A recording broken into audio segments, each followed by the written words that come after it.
Bismillah ar-Rahman ar-Rahim. Our case today is very interesting actually. History and diagnosis. The history, this baby is post-dated, 42 weeks, meconium stained, liquor, infant of diabetic mother, shoulder dystocia. The weight is 4.2 kg. On examination, the baby born with respiratory distress, tachypnea, grunting, chest retraction. On examination, there is weak Muru reflex, right asymmetrical Muru reflex. This is by inspection. By palpations, there is crepitus and there is a swelling in the area of the right clavicle. So our impression, so we take history, examination, impression, professional diagnosis. This baby post-dated 42 weeks and meconium aspiration, respiratory distress to rule out early onset neonatal sepsis. There is suspicion of birth injury, brachial plexus injury, or right clavicular fracture, herpes palsy, osteogenesis imperfecta. This is our impression.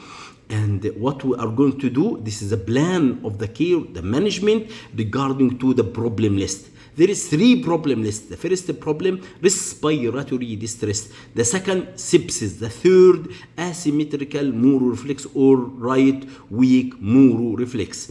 The first, respiratory distress, we started oxygen supplementation and respiratory support in form of non-invasive ventilation, CPAP, BEEP 6, Flu 8, and FI2 30%. We request chest X-ray and the blood gas is acceptable. The second problem, sepsis, early onset neonatal sepsis. So septic workup taken and started ampicillin, gentamicin.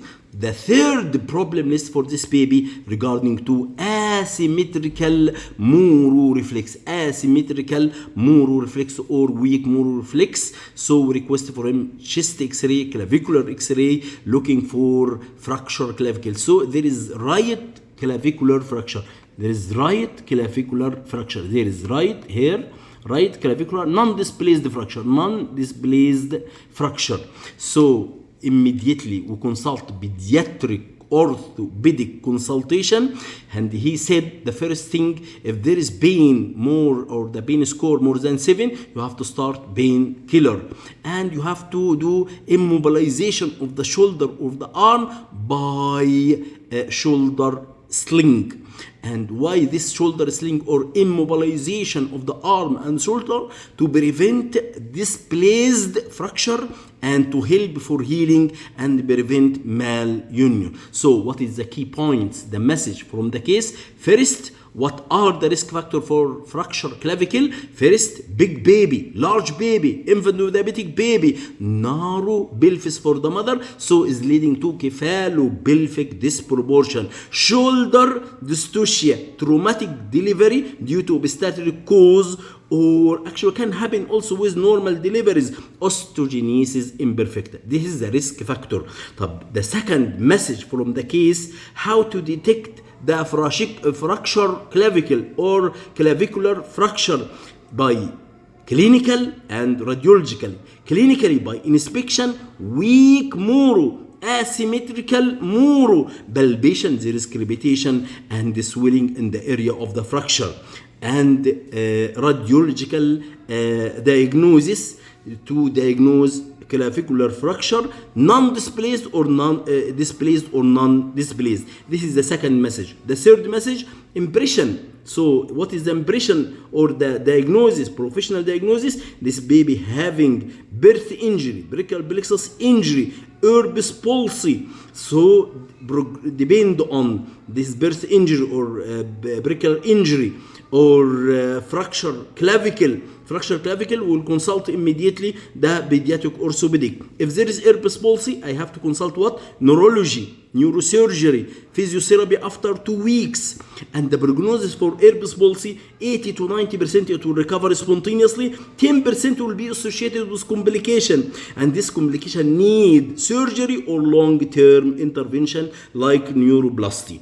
to the if there is herpes palsy with respiratory distress, think about pharynx nerve injury or paradoxical movement of the diaphragm might need fluoroscopy. The fourth message from this case, actually the management. The management, it depends on your impression, your differential diagnosis.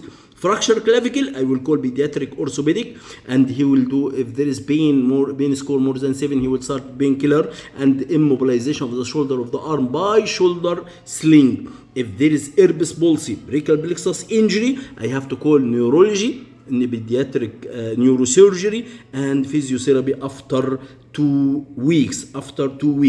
The fifth message from this case, the percentage. What is the percentage? The benchmark of the fracture clavicle, 0.2 to 4% of the deliveries.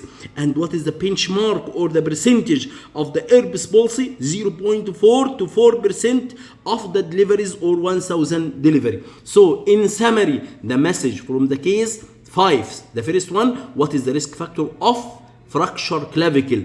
Big baby, infant of diabetic baby, large gestational age, and narrow pelvis, cephalopelvic disproportion, shoulder dystocia, traumatic delivery due to obstetric or non-obstetric cause, osteogenesis imperfecta. The second message, how to detect fracture clavicle clinically and radiologically. Clinically by inspection, weak moro, asymmetrical moro, by palpation, crepitus, or swelling at the area of the fracture. The second diagnosis, or how to diagnose, by radiologically, chest x-ray or clavicular x-ray, it will be check the fracture is displaced or non-displaced. This non-displaced fracture. The third message, the impression. What is your impression? Professional diagnosis, assessment. This is birth injury or brachial plexus injury, herpes palsy. If there is herpes palsy, actually we need to call neurology, neurosurgery, and physiotherapy. And if there is herpes palsy with respiratory distress, you have to think about what's called a pharynx nerve injury. The fourth message from this case, actually, the plan of the care. The plan of the care depend on your impression and diagnosis. Fracture clavicle, I call pediatric orthopedic. It will give painkiller if the pain score more than 7, and immobilization of the shoulder and arm by shoulder sling. Herpes palsy, I have to, or brachial plexus injury, I have to call the neurosurgery and neurology and physiotherapy after 2 weeks. And the fifth message from the case, if there is fracture clavicle, what is the percentage? 0.2 to 4% of the deliveries in 1,000. And if herpes palsy, the percentage is 0.4 to 4% of the delivery in 1,000. ومن أحيا فكأنما أحيا الناس جميعا. شكرا، سلام عليكم.